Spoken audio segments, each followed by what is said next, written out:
Había predicado durante 3 años y medio y en tan solo una generación sus enseñanzas transformaron el mundo. Cada uno de los ejércitos que un día marcharon sobre la tierra, todos los navíos que cruzaran los mares y todos los reyes juntos, todos ellos no llegaron a influir tanto en la historia del mundo como la vida de este solo hombre. Ahora, 2000 años más tarde, el número de sus seguidores están por toda la tierra. Son miles de millones, aunque las prácticas cristianas raramente se parecen a las verdaderas enseñanzas de Jesús. Esto ya se había profetizado.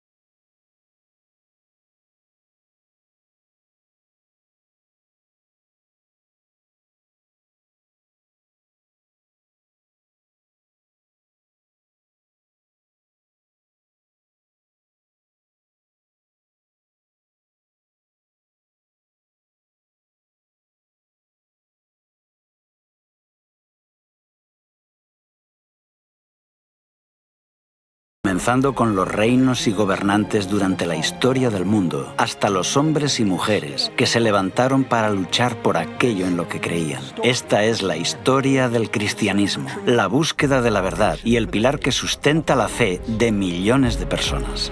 Apareció en el cielo una gran señal, una mujer vestida del sol, con la luna debajo de sus pies y sobre su cabeza una corona de 12 estrellas. Y estando encinta, clamaba con dolores de parto en la angustia del alumbramiento. Y el dragón se paró frente a la mujer que estaba por dar a luz, a fin de devorar a su hijo tan pronto como naciese. Muchos eruditos bíblicos e historiadores han estudiado esta profecía a lo largo de los años y concuerdan en que la profecía de Apocalipsis 12 apunta a un evento conocido como la matanza de los inocentes, que se produjo en Judea en el siglo I. Unas décadas antes del nacimiento de Jesús, el Imperio Romano había conquistado todo el mundo mediterráneo, incluyendo Judea. Durante la dominación romana hubo diferentes gobernadores en la región. 20 años antes de que Jesús naciera, en Judea gobierna el rey Herodes, un rey vasallo de Roma. Tenemos documentos fuera de la Biblia que indican que era muy cruel, mató incluso a sus propios hijos. Era tan despiadado que jamás desearías tenerle en tu contra. Herodes se quedó muy preocupado cuando una pequeña delegación de sabios de Oriente llegan a Jerusalén anunciando que buscaban al recién nacido rey de los judíos. ¿Por qué se preocupó por eso? Porque él ostentaba el título. Era él a quien el imperio había otorgado el título de rey de los judíos. Y le preguntó a sus astrólogos cuándo podía haber nacido el niño. Determinaron que no habrían pasado más de 2 años, quizá menos. Los fariseos y los saduceos le indican exactamente dónde debía nacer el niño. Le dicen que debía nacer en Belén y tuvo miedo de perder su trono. Es por eso que se enciende su ira contra el niño y envía soldados para que maten a Jesús.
La Biblia nos cuenta que esta barbarie fue inspirada por algo más que la envidia de un rey anciano y tirano.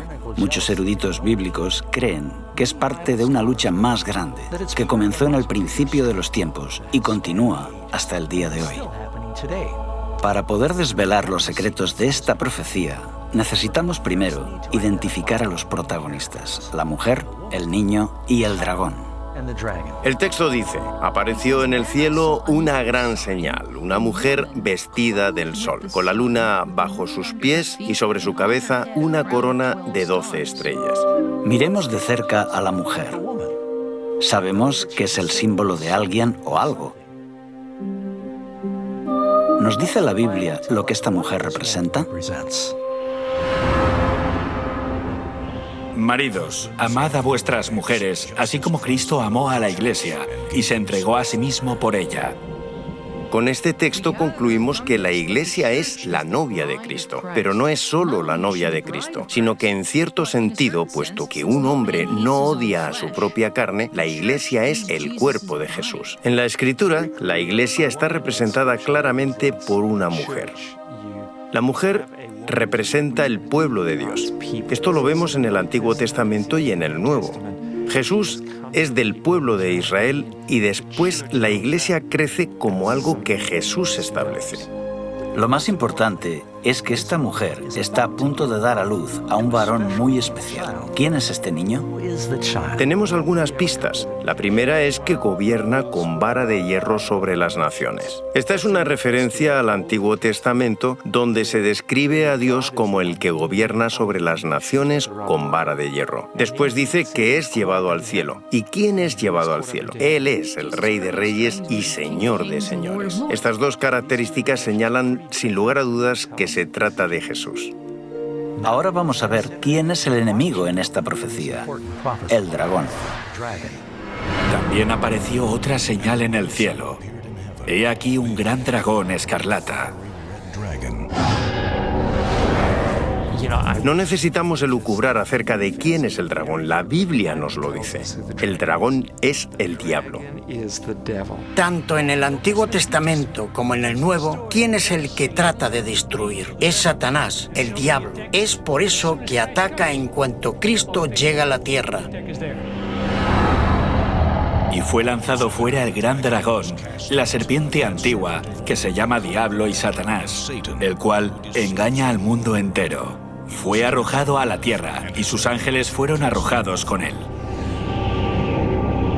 Lo que vemos aquí, en la primera parte de Apocalipsis 12, es una representación simbólica del conflicto a través de los siglos entre Cristo y Satanás. Vemos que este conflicto se remonta al jardín del Edén, donde había una serpiente con alas. ¿Y qué es una serpiente con alas? Tiene forma de dragón. Esta serpiente, este dragón, aparece desde el principio y por toda la Biblia. A través de la vida y el ministerio de Cristo, Satanás trató de arruinar los planes de Jesús de salvar a la humanidad. Mas él, herido fue por nuestras rebeliones, molido por nuestros pecados. El castigo de nuestra paz fue sobre él, y por su llaga fuimos nosotros curados. En varias ocasiones le golpearon en las sinagogas, intentaron tirarle por un acantilado. Trataron de silenciarlo, le torturaron públicamente hasta matarlo. La estrategia de arruinar el plan de salvación se vino abajo cuando Jesús se levantó de entre los muertos. Y su Hijo fue arrebatado para Dios y para su trono. Con el Hijo de Dios fuera de su alcance, el diablo dirigió toda su furia a los seguidores de Jesús, los nuevos cristianos. Primero lo hizo utilizando el poder cruel del Imperio Romano. Y cuando vio el dragón que había sido arrojado a la tierra, persiguió a la mujer que había dado a luz al hijo varón. Los cristianos eran una minoría perseguida y no eran reconocidos por el Imperio Romano. Hubo una serie de persecuciones, algunas de ellas muy fuertes. Una de las funciones de la religión en el Imperio Romano era la de asegurar el bienestar del Estado. Creían que si se adoraba correctamente a los dioses, ellos favorecían al imperio, pero la ira divina se cernía sobre el imperio si no se les adoraba de la forma apropiada. No quieren hacer sacrificios a los dioses. En ese momento el propio emperador era también un dios. Se convirtieron en el chivo expiatorio. Si algo va mal, posiblemente es porque los cristianos rehúsan venerar a los dioses como se requiere. Por supuesto tienen que castigarlos, y con frecuencia esto significa la muerte. La gente creía que los cristianos practicaban la inmoralidad cuando se reunían. Había rumores de que practicaban incesto. Los cristianos solían llamarse entre ellos hermanos o hermanas y comían la carne de Cristo. Corrían rumores de que los cristianos comían niños. Así que cuando los paganos escuchaban esto, pensaban en lo peor. Progresivamente los cristianos fueron despojados de sus cargos civiles y militares. Los libros eran confiscados y sus iglesias destruidas. Se les prohíbe reunirse. Todo esto es porque se cree que están afectando negativamente al imperio. Mientras la iglesia primitiva sufría bajo esta persecución devastadora de Roma, las vidas de los cristianos se convirtieron en un poderoso testimonio de la verdad. Mientras los paganos vivían bajo el constante temor de la superstición, los cristianos se enfrentaban a la tortura y la muerte con una paz sobrenatural. Nerón los puso como comida para los leones. También se les ataba a unos pilares y se les ponía resina. Les prendían fuego como si fueran antorchas humanas y así podían proseguir las festividades durante la noche. Los desmembraban, los partían en dos, eran asesinados por los gladiadores. Inventaron todo tipo de torturas para librarse de los cristianos.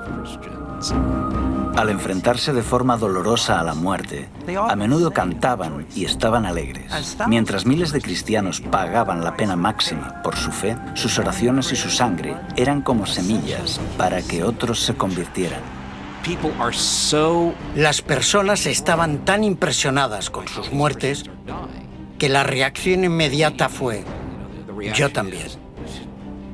Así que los cristianos se propagaban como la pólvora. Cuantos más morían, mayor número defendía la fe.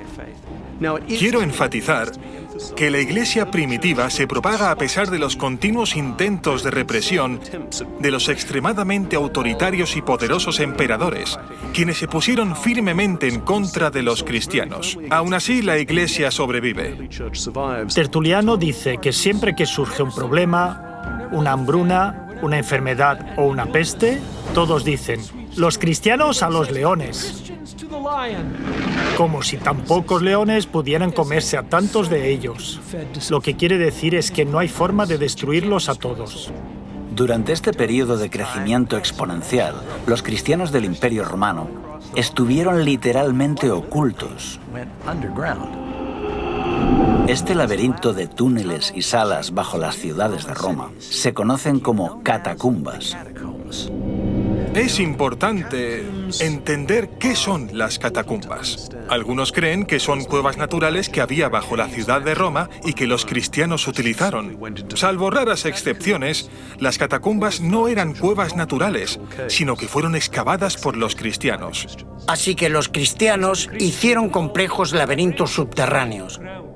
A veces celebraban allí los servicios donde estaban enterrados los mártires. Por otro lado, es muy significativo el hecho de que enterraran allí a sus muertos. Los cristianos creían en la resurrección del cuerpo.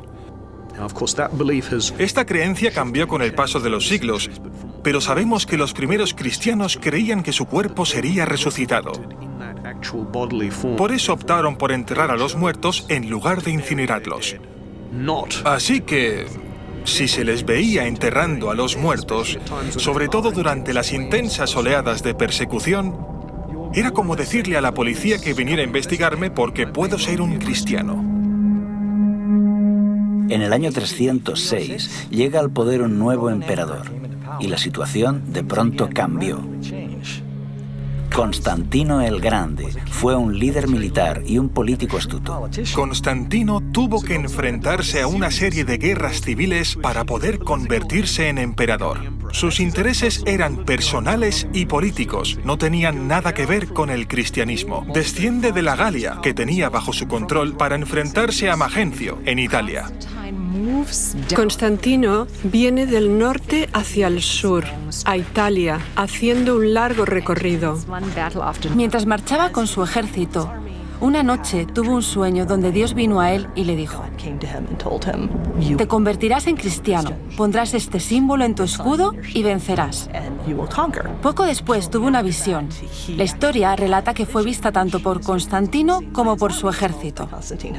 Levantó su vista hacia el sol y vio una cruz llena de luz y escrito en griego: en tu túnica. Bajo este signo vencerás. La historia de que había tenido este sueño aparece en una etapa relativamente temprana. Es descrito por Eusebio. Se encuentra en diferentes fuentes con diferentes versiones, pero parece que Constantino sí que dijo: he tenido este encuentro divino y un ángel me ha dicho que gracias a la señal de la cruz venceré.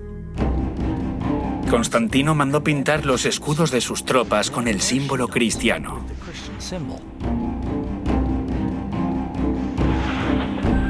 Entonces, su oponente sale de Milán y va hacia el sur para enfrentarse a él.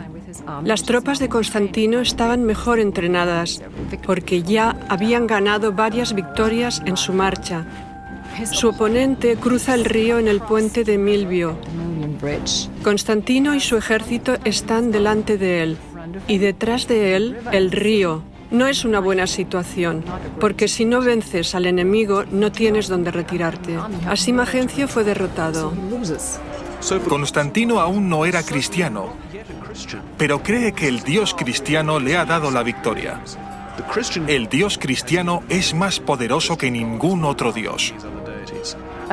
Constantino hizo que el símbolo del cristianismo se integrara en el imperio. Luchó bajo ese símbolo y ganó. Como buen emperador romano pensaría: tengo el símbolo, estoy en el camino correcto. Si tú eras un pagano o estabas confuso en cuanto a la religión, tienes un conflicto de deidades. ¿Cuál quedará por encima de las otras? El Dios cristiano. Puedes sacar tus propias conclusiones. Gradualmente cambió el sentido nacional contra el cristianismo. Durante el reinado de Constantino, los cristianos pasaron de ser una secta perseguida a detentar abiertamente posiciones de influencia en los tribunales y en los palacios de reyes y gobernadores. Ahora, una gran parte de las élites y de la clase dirigente se convierten automáticamente en los obispos locales. Se convirtieron al cristianismo. No fue tan difícil, porque la mayoría ya creía en una divinidad suprema. Ahora es más fácil hacer una carrera militar o en la administración pública imperial si eres cristiano, porque todos los que ostentan el poder son cristianos. Si querías escalar en la jerarquía, ya sea en el ejército, el gobierno civil o en los tribunales, te hacías cristiano. El edicto de tolerancia de Constantino lo hace muy atractivo. Constantino puede proclamar su título de El Grande, ya que cambió la historia del mundo e hizo que el cristianismo, que hasta entonces había sufrido sangrientas persecuciones, se convirtiera en la religión del Estado. Y como todos en el Imperio Romano entraban a formar parte de la Iglesia cristiana, traían con ellos muchas de sus antiguas creencias y prácticas paganas. Ahora que el cristianismo había alcanzado la legalidad, un amplio número de miembros de las élites lo ven muy atractivo en las siguientes generaciones. La población cristiana aumenta un 10%, luego un 15%, un 25%, pero sobre todo aumenta en las élites. Este es el verdadero cambio. Es ahí cuando el cristianismo se convierte en lo que es hoy, porque ahora la clase dirigente es cristiana. Con el tiempo, los líderes de la Iglesia comenzaron a vestir sotanas majestuosas y a realizar ceremonias extravagantes que habían formado parte de las religiones paganas. En lugar de los sencillos mandatos de Dios, comenzaron a enseñar supersticiones y tradiciones humanas. Ahora, en lugar de que la Iglesia cristiana convirtiera al mundo pagano, los paganos estaban convirtiendo a la Iglesia. Imaginemos la Iglesia del siglo I como un tren en marcha. El Nuevo Testamento nos describe cómo era la Iglesia.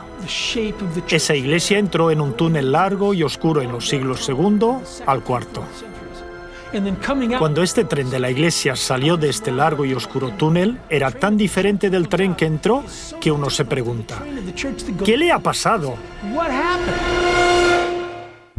En el año 391, por orden del emperador Teodosio I, el cristianismo se convirtió en la religión oficial de Roma. La adoración en los templos paganos fue declarada ilegal y todas las prácticas paganas cesaron.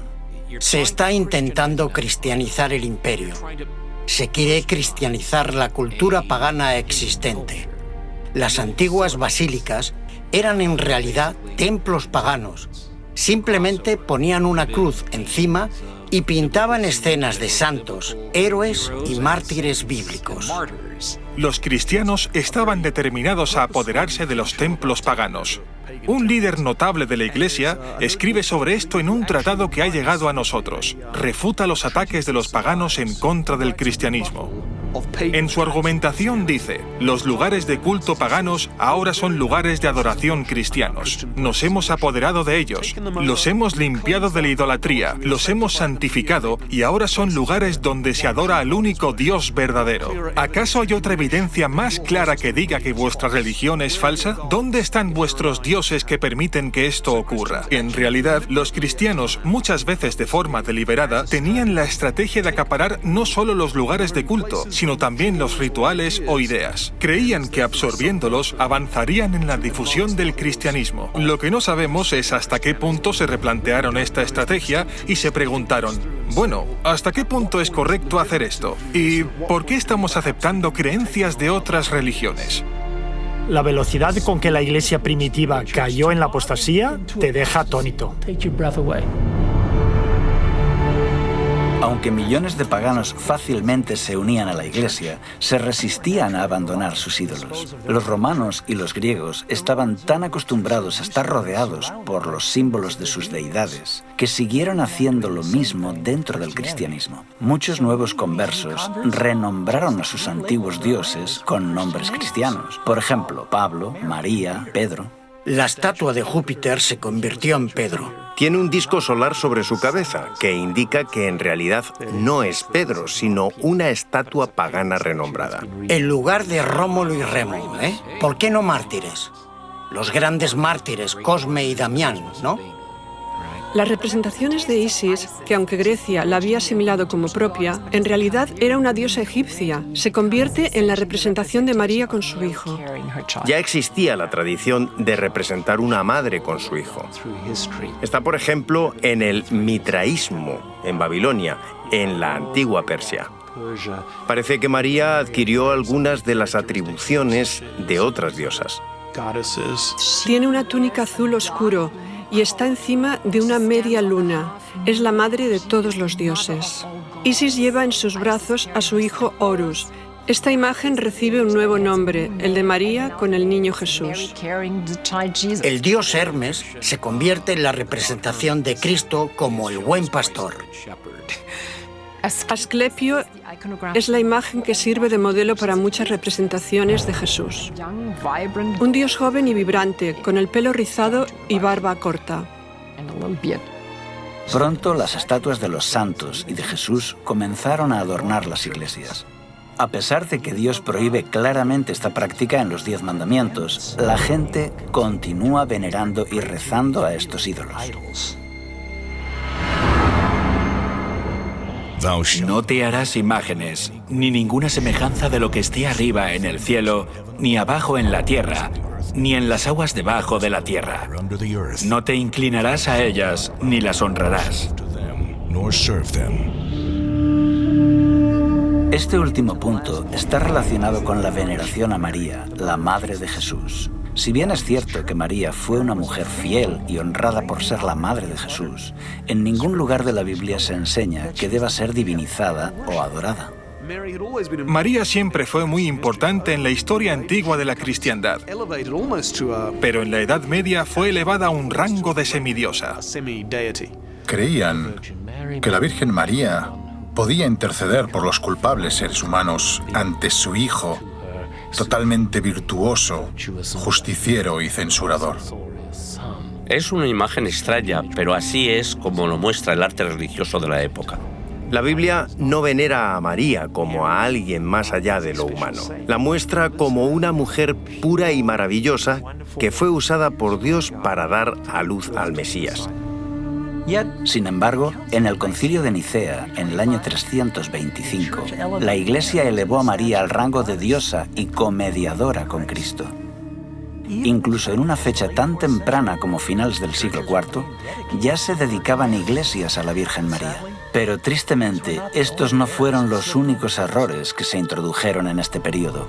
En época apostólica, el bautismo era una ceremonia sagrada reservada solo para aquellos que tenían suficiente edad como para tomar una decisión racional y entregarse a Cristo. Era un testimonio público de que aceptaban a Cristo y su perdón. El bautismo, literalmente, representa morir y enterrar al viejo hombre y resucitar a una nueva vida en Cristo.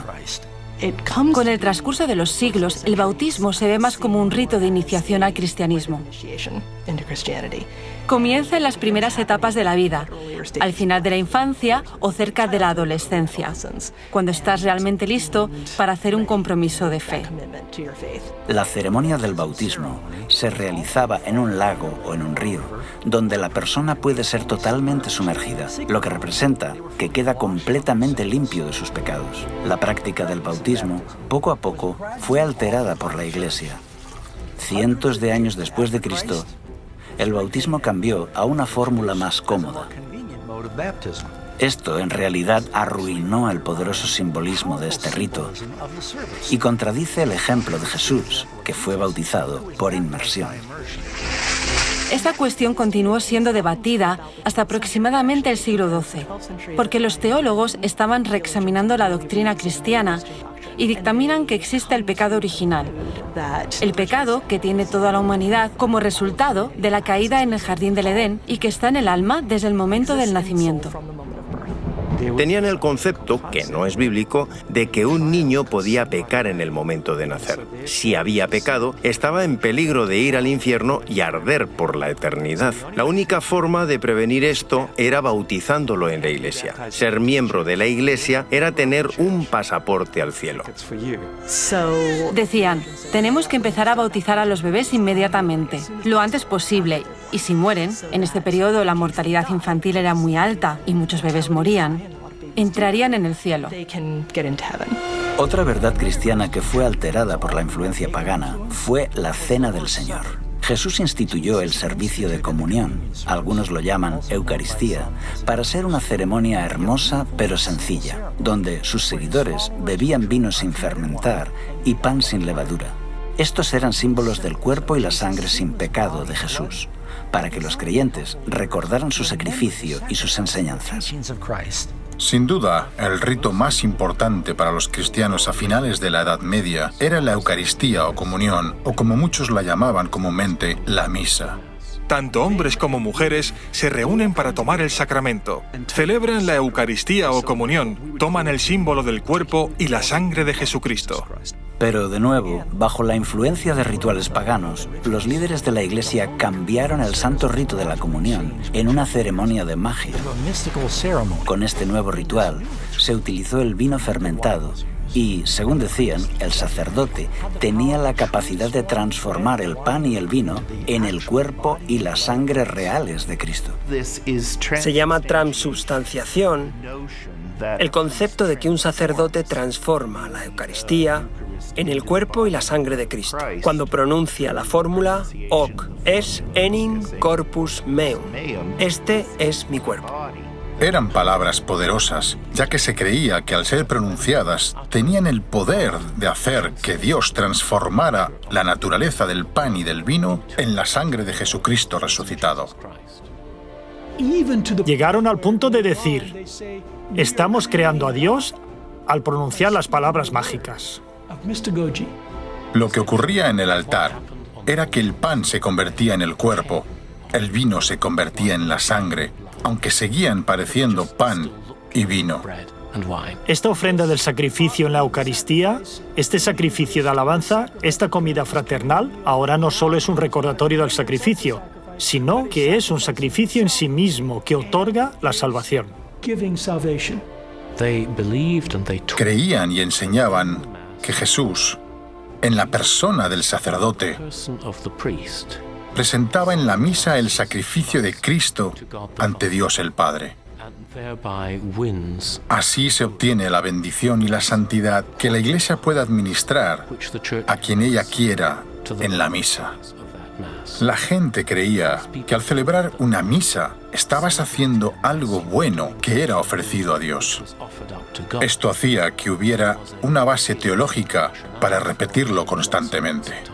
En 1415, en el Concilio de Constanza, los líderes de la Iglesia decretaron que solo podrían beber vino los sacerdotes y los fieles recibirían tan solo el pan.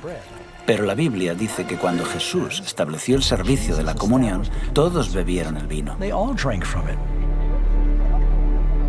Unos 300 años después de Cristo, la Iglesia comenzó a desviarse de otro de los 10 mandamientos, el cuarto, que requiere que los creyentes recuerden el séptimo día como día de reposo. Acuérdate del sábado para santificarlo. 6 días trabajarás y harás toda tu obra, mas el séptimo día es reposo para Jehová tu Dios. En el Imperio Romano, el judaísmo era una antigua religión y como tal era respetada. Pero los judíos hicieron guerra contra Roma. Aunque al principio su cercanía al judaísmo había protegido a los cristianos, ahora les convertía en el blanco. Los judíos marginaban y perseguían a los cristianos, así que los cristianos trataron de distanciarse. Los líderes de la Iglesia comenzaron a despreciar el séptimo día de descanso de los 10 mandamientos y lo sustituyeron por el domingo, que era más popular entre los romanos. Muchos cristianos erróneamente pensaban que debían ayunar el sábado, pero podían hacer fiesta el domingo. Eso es lo que hacían los paganos, celebraban el domingo, pero ayunaban los sábados. Este no era un concepto judío. Los judíos ayunaban el viernes y celebraban el sábado, pero algunos cristianos creían lo contrario. Si ayunas un día pero haces fiesta el siguiente, es fácil imaginar cuál de los dos se convierte en el más popular. La tercera causa es que se introduce en la Iglesia la influencia pagana del culto al sol. Cuando esta costumbre comienza a introducirse en la Iglesia, Constantino lo utiliza para exaltar el domingo, el día del sol, como un día que la gente debe adorar. Esta separación de la ley de Dios fue gradual a lo largo de los siglos. Fue aceptada tan ampliamente que la mayoría de los cristianos se sorprenden al descubrir que no tiene respaldo en la Biblia. En el año 313, Constantino publicó el Edicto de Milán, donde establecía el domingo como día de descanso. La ley dominical del emperador no tuvo nada que ver con el cristianismo. El objetivo era honrar al dios grecorromano Helios o Apolo. El emperador Constantino se convirtió al cristianismo, pero al permanecer fiel al dios Sol, el emperador Constantino trasladó el día de adoración del sábado, como lo había conservado el judaísmo, al domingo, el día del dios Sol. Desde entonces los cristianos, al menos la inmensa mayoría de ellos, celebran el culto en domingo en lugar de en sábado. Esto también quedó reflejado en otro edicto de Constantino, del año 321, cuando ordenó: En el venerable día del sol, dejen que los magistrados y las gentes residentes en las ciudades descansen, dejen que todos los talleres se cierren. Fíjate que dice Día del Sol. Además, está documentado que Constantino el Grande hizo una ley para todo el imperio, decretando que debía guardarse el domingo como día de descanso. Obviamente, este cambio no se infiltró en la Iglesia de un día para otro. La historia indica que durante décadas se consideró que tanto el sábado como el domingo eran días sagrados. En los primeros años de la Iglesia, claramente se adora el sábado judío. Pero a partir de mediados del siglo III se fue abandonando por la mayoría o estaba en proceso de abandonarse. A comienzos del siglo IV, en muchas partes del Imperio Romano, los cristianos están adorando el domingo. Durante este periodo de tiempo, muchos cristianos seguían observando el sábado y el domingo tenían un servicio recordando la resurrección. Después, cada uno se iba a su trabajo habitual. Con Constantino Constantino se habla por primera vez de transferir la solemnidad del sábado al domingo. Siglos antes, el profeta Daniel había predicho que se levantaría un poder religioso que cambiaría los tiempos y la ley. En los 10 mandamientos solo hay una ley relacionada con el tiempo, el sábado.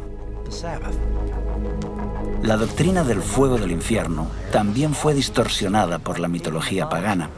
En el libro de Apocalipsis, la Biblia enseña que después del día del gran juicio, los perdidos serán echados en el lago de fuego. Es entonces que cada persona recibe el castigo de acuerdo a lo que merece, para luego ser consumidos y morir para siempre.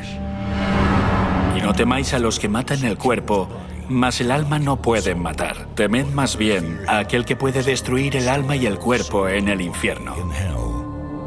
Porque los que viven saben que han de morir, pero los muertos nada saben. Los sacerdotes comenzaron a enseñar que el infierno era un lugar de eterno tormento, gobernado por el diablo, y que comenzaba en el momento de la muerte. La Iglesia apóstata utilizó este concepto aterrador de eterna tortura para aterrorizar y manipular tanto al rey como al plebeyo. Y lo peor de todo es que presenta a Jesús como a un malvado sádico. Esta doctrina ha hecho que ateos y agnósticos cuestionen la idea cristiana de un Dios de amor, porque hace algo mucho peor incluso que lo que hizo Hitler. No importa lo que una persona haya hecho, miles de millones de años para pagar por sus faltas. Así que muchas personas han odiado a Dios y han aprendido a odiarlo por culpa de esta doctrina.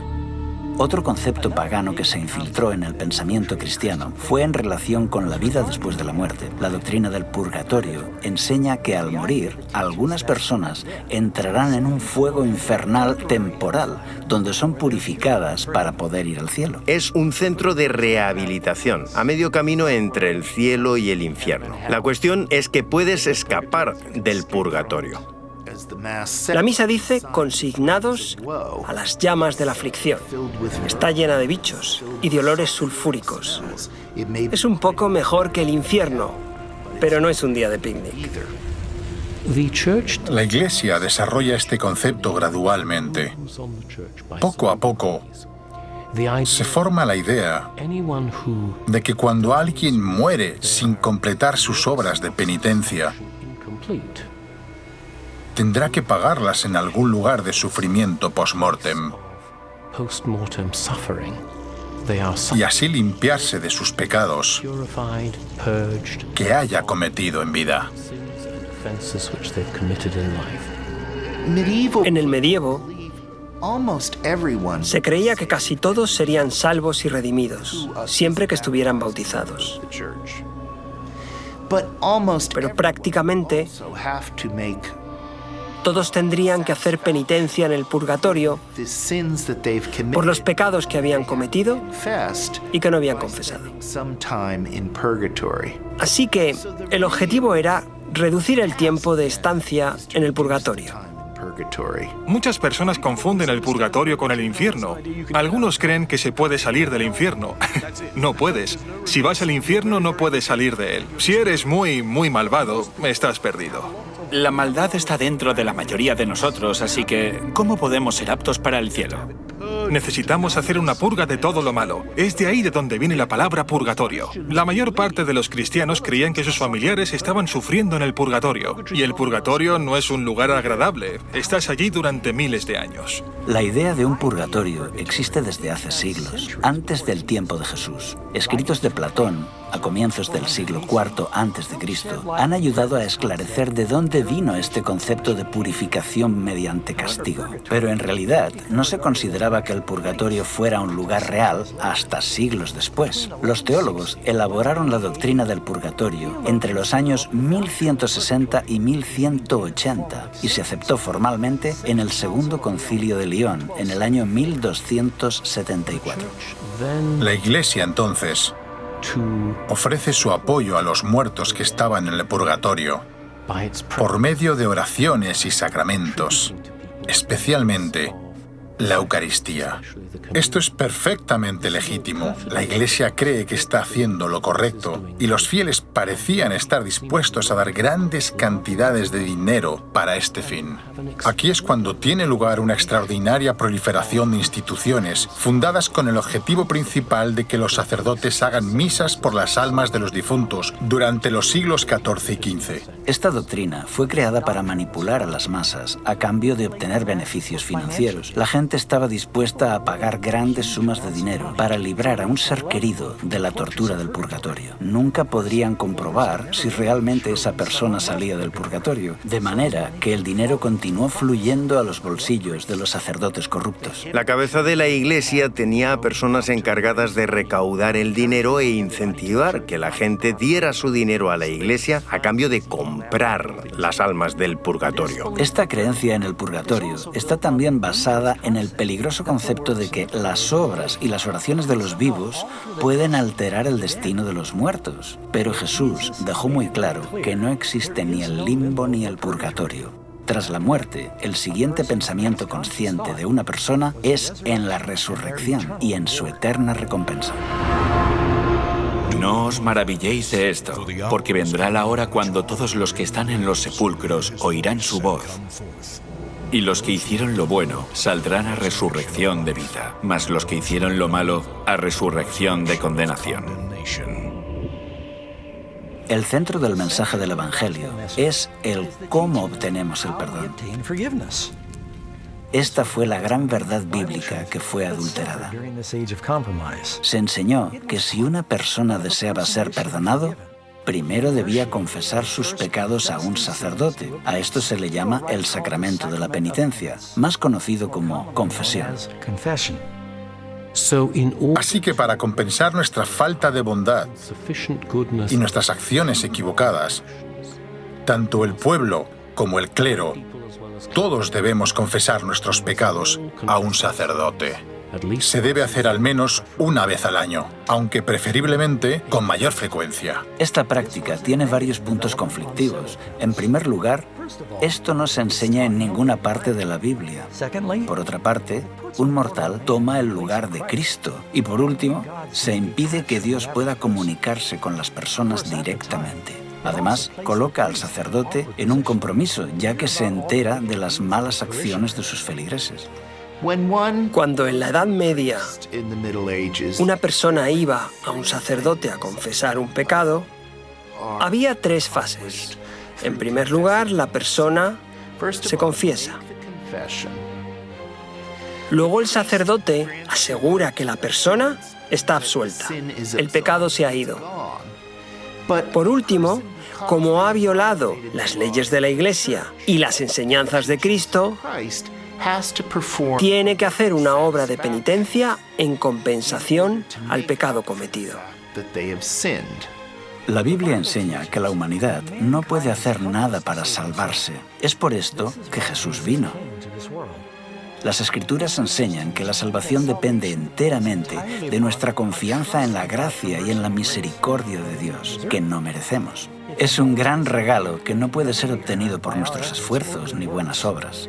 Incluso nuestra obediencia es el resultado del don de la gracia. La doctrina del Nuevo Testamento de la salvación por la fe es hoy ampliamente comprendida y aceptada, pero en la época oscura de la Edad Media era fácil convencer a las masas analfabetas de que tenían que realizar obras para ganar el favor de Dios. Les decían que para que un pecador tuviera la esperanza de apaciguar a Dios, debía pagar grandes sumas de dinero, realizar dolorosas obras de penitencia y una agotadora peregrinación. Esto también incluye la necesidad de recitar oraciones repetitivas como un requisito para obtener el perdón. 40 Ave Marías, 10 Padre Nuestros, poner una moneda en la colecta. En las religiones paganas del mundo, la idea de oraciones o cantos repetitivos no es nueva. Se creía que se podía apaciguar a los dioses con el constante eco de las oraciones o usando palabras mágicas especiales. Jesús claramente nos previno en contra de esa forma de oración. Y orando, no uséis vanas repeticiones como los gentiles, que piensan que por su palabrería serán oídos.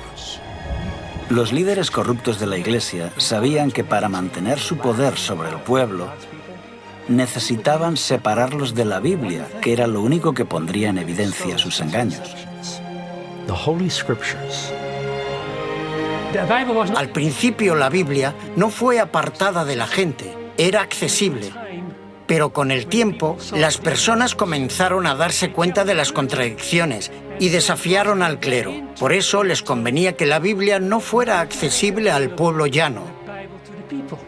Solo los sacerdotes podían interpretar las escrituras porque mezclaban la Biblia con la tradición. Así que la tradición era la norma para interpretar la Biblia y los únicos que entendían esta larga tradición eran los sacerdotes. Ellos podían leer las escrituras, pero la mayor parte de la gente común no. Así se aseguraban que la Biblia se interpretara de forma que armonizara con la tradición. Desde el siglo V al siglo XV, durante 1000 años de historia, se enseñó, y así fue aceptado, que solo los líderes religiosos estaban suficientemente cualificados para explicar los textos sagrados. Al hombre común se le dijo que nunca podría comprender las escrituras sin ayuda de un sacerdote. Con este gran engaño, los miembros de la Iglesia quedaron sumergidos en la oscuridad. Mientras tanto, la Iglesia, que antes era un baluarte de la verdad bíblica, ahora era una organización política corrupta, adornada con ceremonias espiritistas. No es de extrañar que este periodo estuviera marcado por el deterioro cultural, económico y espiritual. Es conocido como el oscurantismo. Es trágico ver cómo en tan solo unos siglos la maravillosa luz que había estado brillando por la resplandeciente Iglesia de Cristo se había disipado por tradiciones paganas. Ahora surge una mujer muy diferente para ocupar su lugar.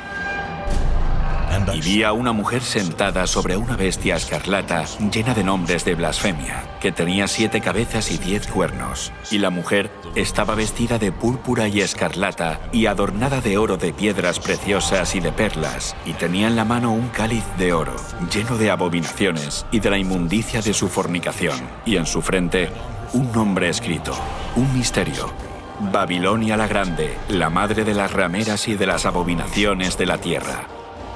Vi a la mujer ebria de la sangre de los santos y de la sangre de los mártires de Jesús. Y cuando la vi, quedé asombrado con gran asombro. En Apocalipsis 17, Juan ve a una mujer y la describe muy diferente a la mujer pura de Apocalipsis 12. ¿Quién es esta ramera sanguinaria? ¿Y qué es la extraña bestia sobre la que está sentado? Si aún no estás sentado, ahora es el momento de que te sientes. Lo que estás a punto de escuchar puede que te resulte impactante. Solo hay un imperio, una iglesia, una institución que encaje con la descripción de esta profecía, la Iglesia Católica Romana. Esto no significa que todas las personas que profesan esta fe sean malas, o que estén perdidos, o que no sean sinceras. Los creyentes católicos son de los más nobles y han hecho muchas cosas buenas a lo largo de la historia. Aquí se trata de una lucha a otros niveles, entre poderes espirituales e instituciones, que combaten contra la verdad de la Biblia. Pero ahora debemos descorrer el velo y ver las evidencias de forma objetiva. En Apocalipsis 17:1 observamos que esta mujer ramera se sienta sobre muchas aguas. Por suerte para nosotros, el ángel nos explica el significado de este símbolo en el versículo 15. También me dijo: las aguas que has visto donde la ramera se sienta son pueblos, muchedumbres, naciones y lenguas. Así que la mujer reina sobre una civilización densamente poblada. Posiblemente has escuchado en alguna ocasión la frase «todos los caminos llevan a Roma». Durante el apogeo de su imperio, los romanos habían construido una red de carreteras de casi 100.000 kilómetros a lo largo y ancho de sus dominios. Mientras el imperio romano se desmoronaba, la Iglesia de Roma ganaba fuerza. La Iglesia Católica se da prisa por llenar el vacío de poder que quedó tras la caída del Imperio Romano. Cuando a mediados del siglo V, Atila, el rey de los hunos, avanza hacia la ciudad de Roma con su ejército, es el Papa, el obispo de Roma, y no el emperador quien sale a detenerlo. El papado está buscando tener la preeminencia, tanto en el terreno político como religioso. La profecía también indica que la mujer está sobre una bestia con 7 cabezas y 10 cuernos. Estos son símbolos. Esta criatura representa claramente al monstruo con 7 cabezas y 10 cuernos que acabamos de ver atacando a la novia de Cristo en el capítulo 12. Y es la misma bestia que todo el mundo está obligado a adorar en el capítulo 13. Entonces, ¿qué representan estas 7 cabezas y 10 cuernos? Las 7 cabezas son 7 montes sobre los cuales se sienta la mujer. Y los 10 cuernos que has visto son 10 reyes. Solo hay una ciudad en el mundo que se asienta sobre 7 colinas, una ciudad grande, y esa ciudad es Roma. Así que no hay lugar a duda de que cuando Juan habla de esta mujer, está hablando de Roma. Aquí se puede ver la relación. 7 cabezas son 7 montes. En Apocalipsis 12, 7 cabezas. En Apocalipsis 13, 7 cabezas de nuevo. Aquí se puede ver la relación. Es dentro de la ciudad de Roma llamada la ciudad de las 7 colinas, donde se ubica hoy el Estado Vaticano. Solo hay una iglesia que también es un país independiente y tiene poder político mundial, el Vaticano. Este país, con la población más pequeña del mundo, se estableció como un estado independiente con 44 hectáreas dentro de la ciudad de Roma. Tras los muros de la ciudad del Vaticano, viven menos de 1000 personas. Viven en este pequeño país gobernado por el Papa, quien tiene poder absoluto, ya que él reúne el poder ejecutivo, legislativo y judicial. Embajadores de todo el mundo se reúnen con el Papa y sus representantes buscando la influencia y la orientación de este poder religioso internacional. Incluso las Naciones Unidas se reunieron para escuchar al Papa. Cuando cayó el Imperio Romano de Occidente, el territorio se dividió en 10 regiones principales. Los 10 cuernos representan a los 10 reyes o reinos en los que se dividió la Roma imperial. Los 10 cuernos describen a Roma, que se divide en 10 reinos más pequeños. El catolicismo, a lo largo de la historia, ha dominado muchos reinos. Vemos que la Iglesia dominó el poder político. La mujer está sobre la bestia. Esto indica que durante muchos siglos ella dominaba. Aquí se ve la unión de la Iglesia y el Estado. Los nombres de blasfemia son otro elemento clave de esta profecía, que apunta directamente a la Iglesia Católica Romana. Nosotros ocupamos en la tierra el lugar del Dios Altísimo.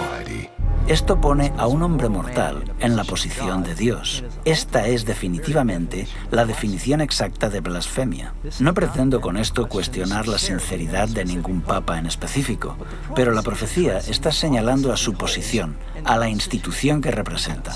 La mujer está vestida de colores singulares. Se dice que la mujer tiene colores muy concretos. Ya no viste de blanco. En cambio ahora lleva colores que representan realeza y prostitución. Estos colores en concreto vemos que aparecen en la historia de la Iglesia cristiana más adelante. Son los colores de los sacerdotes.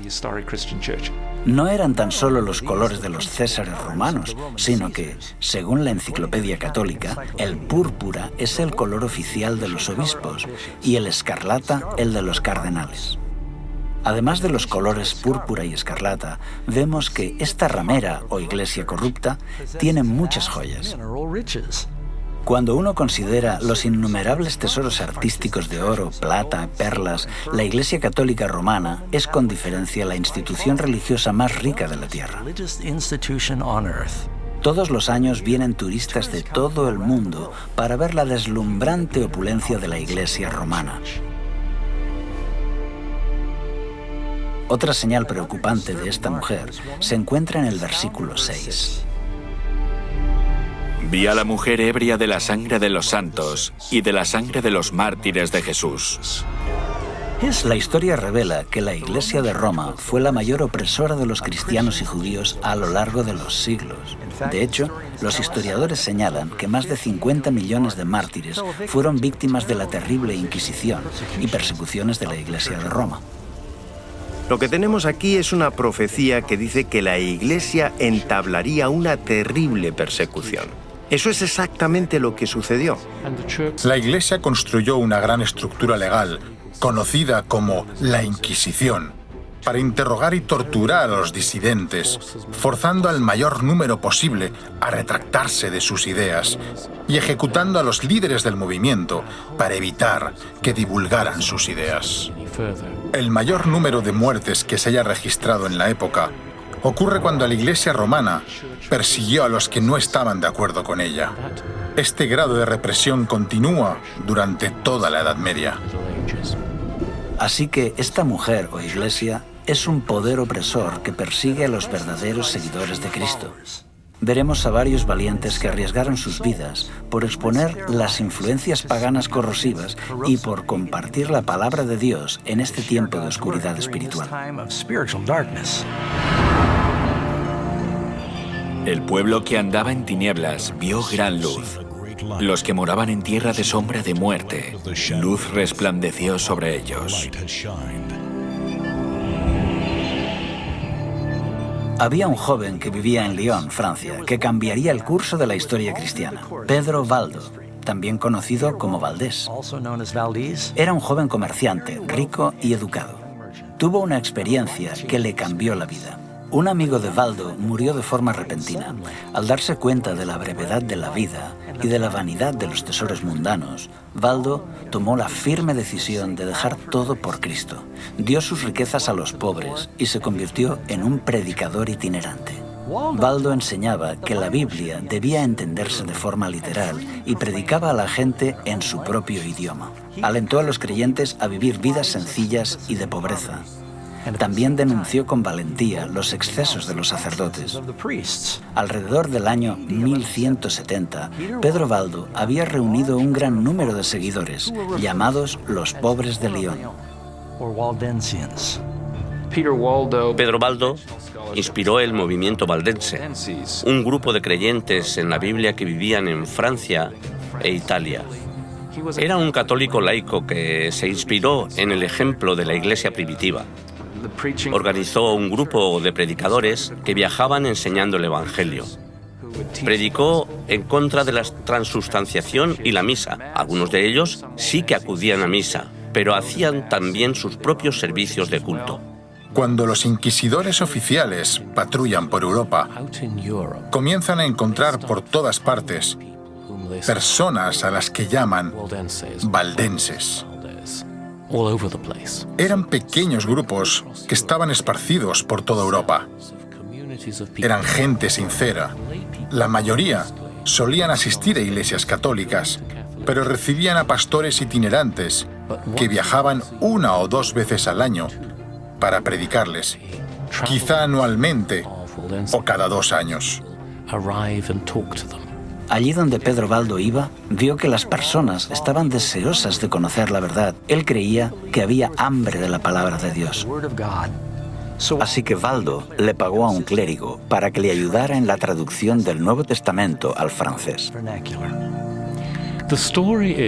En Lyon, Valdo encargó a religiosos eruditos que prepararan una traducción de una porción de la Biblia y de algunos escritos de los padres a la lengua vernácula.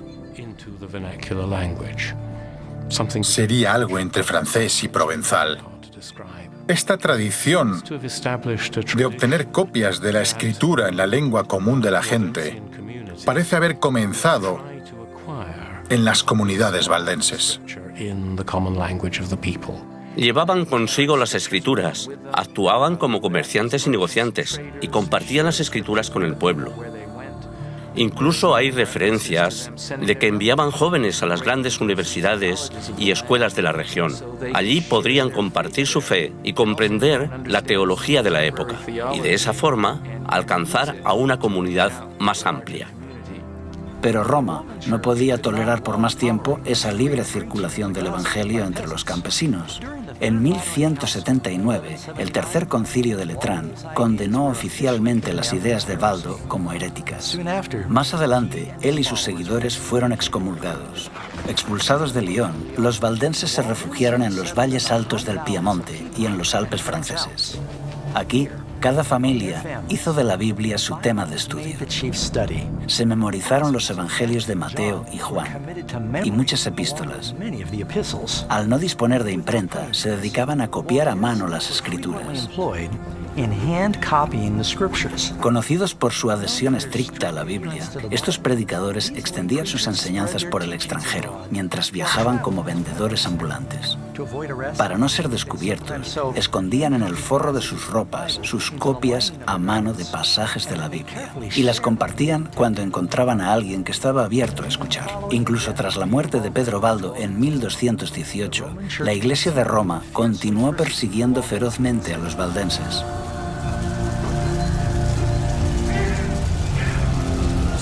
Durante siglos fueron perseguidos y condenados a muerte en diferentes países europeos.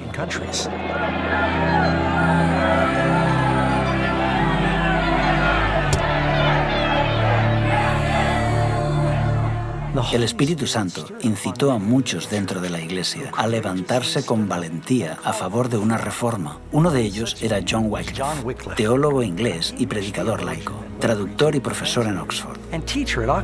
Cuando comenzó a señalar los errores dañinos que se enseñaban a los creyentes, su educación le dio una gran ventaja.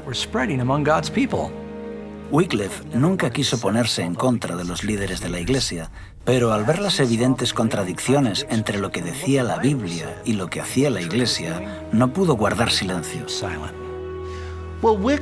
Es extraño que alguien como Wycliffe se convirtiera en hereje porque era catedrático de Oxford. Fue educado en la estructura de la Iglesia, pero estaba afligido por lo que veía a su alrededor. Cuando vio que Roma sustituía las Sagradas Escrituras por la tradición, acusó a los sacerdotes de privar a la gente del pan de vida. Creía que la Biblia era una autoridad suprema y organizó la traducción de la Biblia. Tenía seguidores llamados lollardos, quienes iban por todas partes distribuyendo la Biblia y predicando. Creían en la importancia de leer la Biblia. Leían la traducción de Wycliffe y creían en una religión más sencilla, que ya los valdenses y otros habían promovido en el siglo XII. Este era el mayor regalo que podía dar a la gente común. Ningún otro documento ha alterado tanto el curso de la historia como la traducción de la Biblia al inglés. Él presentó algunas de las verdades que después desarrollaría el protestantismo. Sus enseñanzas prepararon el camino para que, siglos más tarde, muchos en Inglaterra aceptaran la Reforma. Wycliffe tuvo la valentía de declarar que la autoridad universal del Papa no era bíblica. Por eso, el 22 de mayo de 1377, el Papa Gregorio condenó los escritos de John Wycliffe, indicando que sus enseñanzas eran peligrosas para la Iglesia y el Estado. Pero Wycliffe continuó enseñando que la salvación era únicamente mediante Cristo y que eran las Escrituras las que eran infalibles y no la Iglesia de Roma. Con el tiempo, sus escritos y su trabajo de reforma se extendió como una ola, influyendo a millones de creyentes. Se podía leer en cualquier lugar donde hubiera gente instruida y teólogos escolásticos. Viajan por Europa, a Bohemia, e inspiran también a Juan Hus. Hus comparte con Wycliffe su desacuerdo sobre la transubstanciación, el poder del clero y la riqueza de la Iglesia. Hus era muy joven cuando Wycliffe falleció, pero sus escritos tuvieron una poderosa influencia en su vida y su misión. Fue un predicador de Bohemia, profesor en la universidad y por un tiempo fue capellán del rey. Se le confió la tarea de predicar en una pequeña capilla que acababa de ser inaugurada, la capilla de Belén.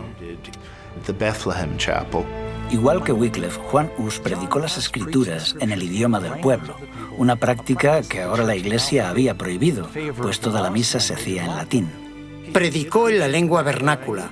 Los bohemios tenían las escrituras en su propio idioma, a pesar de los concilios de la Iglesia. Es por esto que entra en contacto con las enseñanzas de Wycliffe. Especialmente ataca la transustanciación y la riqueza y el poder de la Iglesia. Caminando un día por la ciudad, Hus vio dos pinturas que dos hombres mostraban a modo de protesta silenciosa. Cada uno de los lienzos reflejaba una escena diferente. En uno de ellos estaba la imagen humilde de Jesús entrando en Jerusalén con sus discípulos. En el otro lienzo estaba la imagen del Papa vestido con ropas ricas y lujosas, transportándose en una litera y seguido por una majestuosa procesión. Las pinturas presentaban el contraste entre Jesús, quien dijo que las zorras no tienen guaridas y las aves de los cielos nidos, pero el Hijo del Hombre no tiene dónde reclinar su cabeza, con el esplendor y la magnificencia del palacio papal y su séquito. Movido por estas imágenes, comenzó a denunciar públicamente el orgullo, la ambición y la corrupción del clero. Sin miedo, hizo un llamado de reforma a la Iglesia. Si había que interpretar las Escrituras según lo que la Iglesia creía, ¿cómo se podían corregir sus errores? No hay nadie que revise los errores. No se puede corregir a la Iglesia. Creo que este es el problema de base, el problema que hizo que la Iglesia comenzara a equivocarse y siguiera equivocándose. Juan Hus fue invitado a Constanza, Alemania, a defender sus críticas a la Iglesia de Roma. Segismundo, rey de Hungría y más tarde del Sacro Imperio Romano, le garantizó un salvoconducto, pero nada más llegar Hus a la ciudad, fue arrestado y puesto en el calabozo en el castillo de Gottlieben. El rey Segismundo estaba muy enfadado porque habían encarcelado a Hus y amenazó al concilio de la Iglesia, pero el concilio convenció a Segismundo de que las promesas hechas a un hereje no eran vinculantes. El 6 de julio de 1415, el concilio se reunió en la catedral después de la misa. Es entonces cuando Juan Hus es llevado a juicio. Se le pidió que defendiera su posición. Mientras lo hacía, afirmaron que había dicho una herejía. Así fue atrapado y condenado por herejía. Los guardias se lo llevaron para ser ejecutado. En el lugar de su ejecución, Hus se mantuvo firme.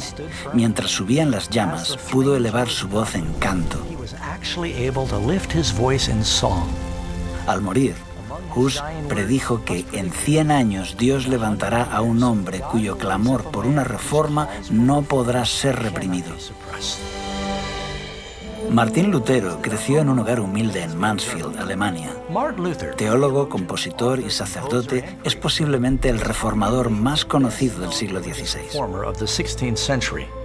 Nació el 10 de noviembre de 1483, casi 70 años después de que Juan Hus muriera en la hoguera.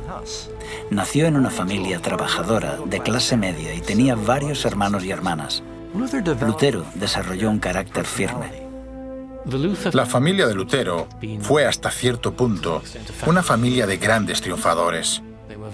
Fueron muy estrictos con el joven Martín, según contó el propio Lutero. Querían que su hijo tuviera estudios universitarios. De joven se preparó para ser abogado.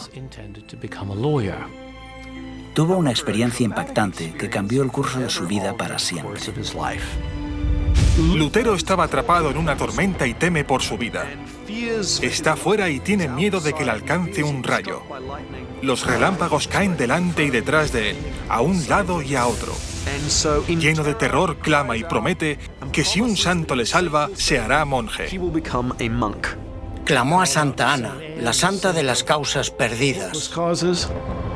Santa Ana, líbrame y me haré monje. Y cumplió su palabra.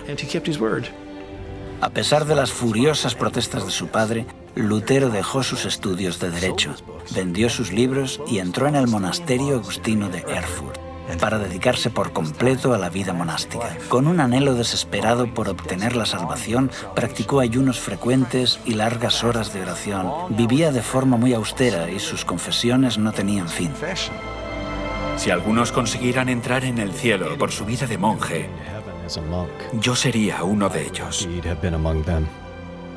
Había un confesor que percibió en Lutero un alma especialmente sensible. Este confesor se dio cuenta de que Lutero necesitaba enseñar la Biblia.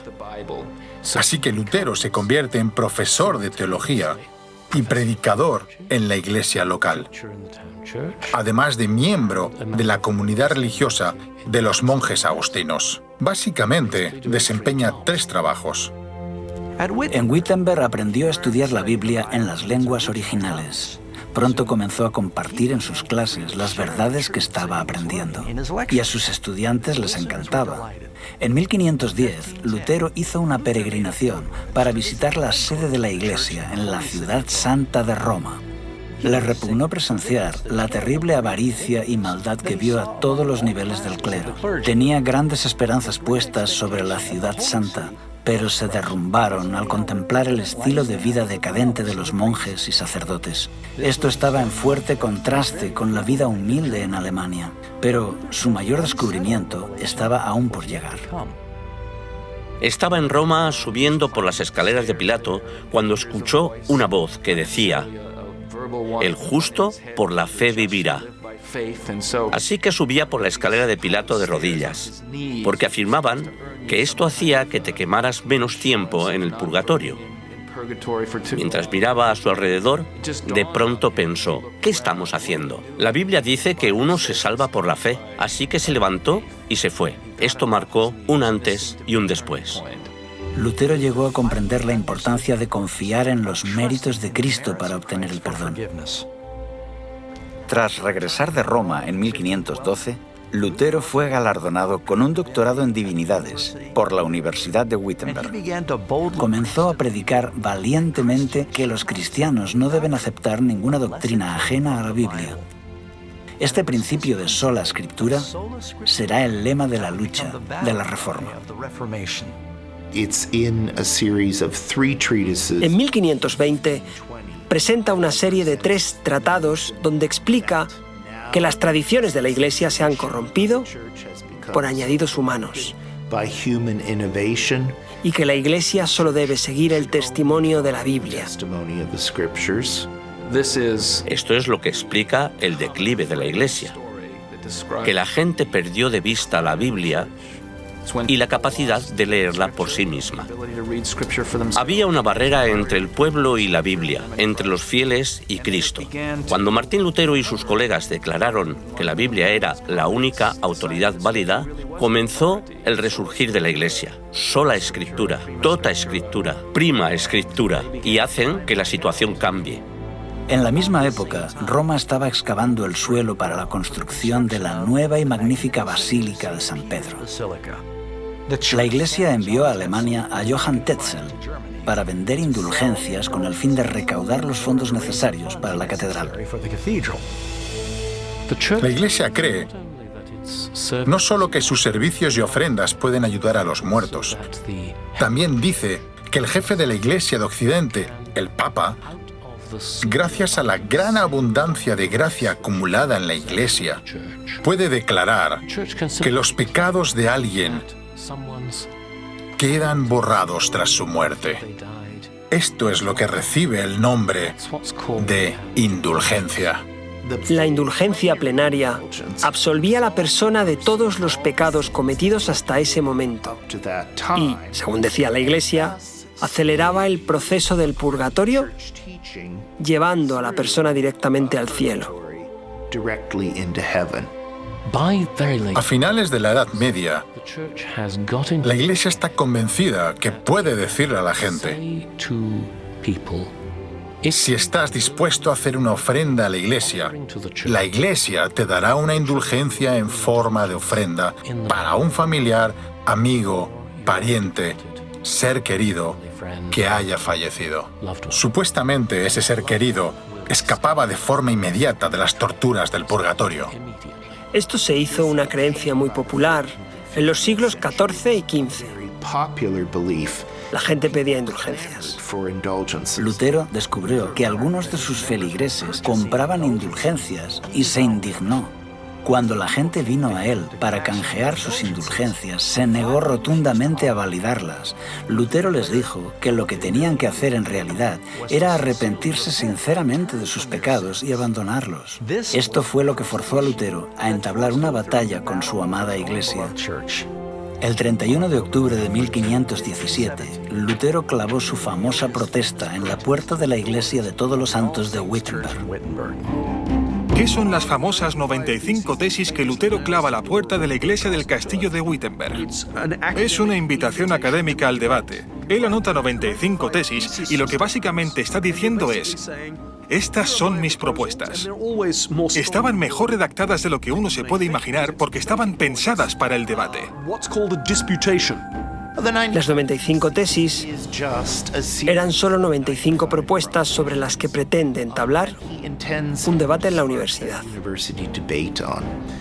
Esta es una práctica habitual en el mundo académico a finales de la Edad Media. Así que Lutero está realizando un ejercicio estrictamente académico. Es como publicar un artículo en una revista académica de la actualidad. Yo mismo, como historiador, no espero que muchas personas lean mi trabajo. Solamente piensas en alcanzar a un círculo muy estrecho. Así que clava sus tesis a la puerta del castillo de Wittenberg, porque tradicionalmente es allí donde se publican las invitaciones al debate. Así que Lutero no esperaba despertar tanto revuelo. Atrajo la atención de mucha gente, incluyendo la del Papa. Lutero no deseaba despertar la hostilidad de la Iglesia. Él cree que las aceptarán. De hecho, si nos remontamos a los padres de la Iglesia, incluyendo a San Agustín, encontramos en sus escritos muchos puntos que concuerdan con lo que Lutero decía. Así que Lutero esperaba que la gente dijera: «Oh, genial, gracias por aclararlo». Tal vez fue un poco ingenuo, pero posiblemente es el resultado de su formación académica. Él no pretendía ni mucho menos empezar un nuevo movimiento. Pero lo que en realidad sucedió es que la Iglesia no aceptó lo que Lutero tenía que decir. Se emitió una bula papal. La bula es un decreto de la Iglesia. En ella se condenaba a Lutero y sus escritos y declaraba que debían ser quemados. La bula fue enviada a Wittenberg, donde, en lugar de quemar los escritos de Lutero, Lutero reunió a un gran número de personas y quemó la bula papal. La quema de la bula papal fue un duro golpe. Se había desafiado a Lutero y él había respondido. Lutero dice: «Vale, tú me condenas a mí, pero yo te condeno a ti, porque lo que aquí está en juego es la verdad. Así que, si la Iglesia condena la verdad bíblica, entonces la Iglesia debe ser el anticristo». Es así como él la llama. Claro, cuando llamas a alguien el anticristo, es bastante difícil llegar a un acuerdo. Así que el emperador alemán organizó una audiencia donde acudieron todos los príncipes y sacerdotes importantes. Es la Dieta de Worms. Aquí acudieron representantes de todos los príncipes, nobles y ciudades libres del imperio. Lutero tiene la esperanza de poder debatir. La Iglesia sabe que Lutero es muy elocuente y no van a darle la oportunidad de hacerlo. Le colocaron en medio de la sala, le mostraron sus libros y le preguntaron dos cosas. ¿Estos libros son tuyos? ¿Y vas a retractarte? ¿Rechazas las doctrinas que has escrito en ellos? No respondió inmediatamente. Dijo: sí, son mis libros, pero en ellos hay muchas cosas escritas y necesito tiempo para pensarlo. Casi pierde sus nervios, pero logra controlarse y al día siguiente viene y comienza a jugar con las palabras. Cuando le dicen: ¿estas son tus obras? ¿Y te retractas de ellas? Lutero responde: ¿pides que me retracte de todas mis obras? Todos en la Iglesia están de acuerdo con algunas de ellas. He escrito sobre ciertos males en la Iglesia y muchos en la Iglesia están de acuerdo con esto. Intentan debatirlo, pero las autoridades no van a permitir esto. Dicen: no, solo responde, ¿te vas a retractar? Este es un momento heroico, especialmente porque Lutero cree que esto le va a conducir a la muerte.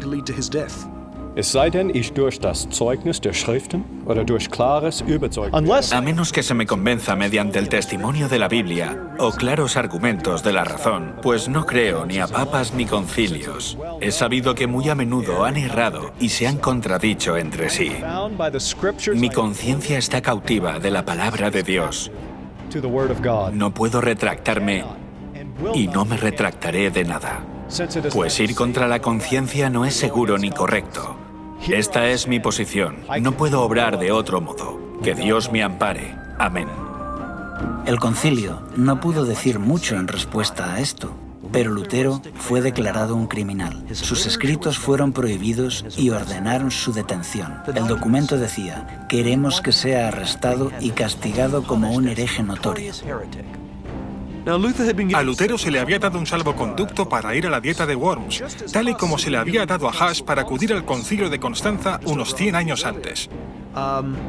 Algunas autoridades instaron al emperador Carlos V a ignorar el salvoconducto, así como Segismundo lo había hecho con el salvoconducto de Huss. Pero Carlos V no quería ser conocido como el segundo emperador que había incumplido un salvoconducto. Cualesquiera que fueran los motivos, Lutero pudo salir de la ciudad y emprendió el camino a casa. Creía que posiblemente alguien lo mataría en el camino, porque había una recompensa por su cabeza. En lugar de eso, Lutero fue secuestrado por agentes de Federico el Sabio, quien había decidido esconder a Lutero por un tiempo. Lo escondió en el castillo de Warburg. Nadie sabía lo que le había ocurrido a Lutero. Muchos creyeron que estaba muerto. Durante un año, en este exilio solitario al que Lutero se refiere como mi Patmos, el ex sacerdote continuó su prolífico trabajo de escritura. Incluso se las arregló para traducir el Nuevo Testamento del griego al alemán. 72 años antes de que Lutero completara su traducción del Nuevo Testamento, Gutenberg había cambiado la historia con la invención de la imprenta. Con esta nueva e increíble tecnología, la verdad de Dios comenzó a extenderse por toda Europa como las hojas de otoño. Así que en medio de esta gran reforma, el Señor armó a su pueblo con la espada de su palabra. Sobre esta misma época, se levantaron otros grandes campeones de la verdad dentro de la Iglesia de Roma. Entre estos hombres valientes que exhortaban al pueblo para que regresaran a las Escrituras, se encuentra Philip Melanchthon, William Tyndale, Juan Calvino y John Knox, por nombrar solamente algunos de ellos. Al tiempo que los reformadores predicaban y la imprenta trabajaba a toda máquina, el pueblo en masa estudiaba la palabra de Dios. Gradualmente, la luz de la verdad comenzó a romper las cadenas de error y la superstición que habían atado a las personas durante siglos. Como un soplo de aire fresco en primavera, Europa experimentó un renacimiento religioso. Y conoceréis la verdad, y la verdad os hará libres. El libro de Apocalipsis también predice que en el tiempo del fin, el dragón, Satanás, intensificará una vez más sus esfuerzos para perseguir a la Iglesia de Dios. Esta Iglesia está compuesta por todos los que guardan los mandamientos de Dios y tienen el testimonio de Jesús. Apocalipsis nos advierte que en los últimos días se creará una falsificación de la Iglesia muy convincente que adulterará la verdad de las Escrituras. Jesús advierte que el dragón engañará al mundo entero. Porque se levantarán falsos cristos y falsos profetas, y harán señales y prodigios para engañar, si fuese posible, aún a los escogidos. Poco tiempo después de este engaño final, Cristo volverá.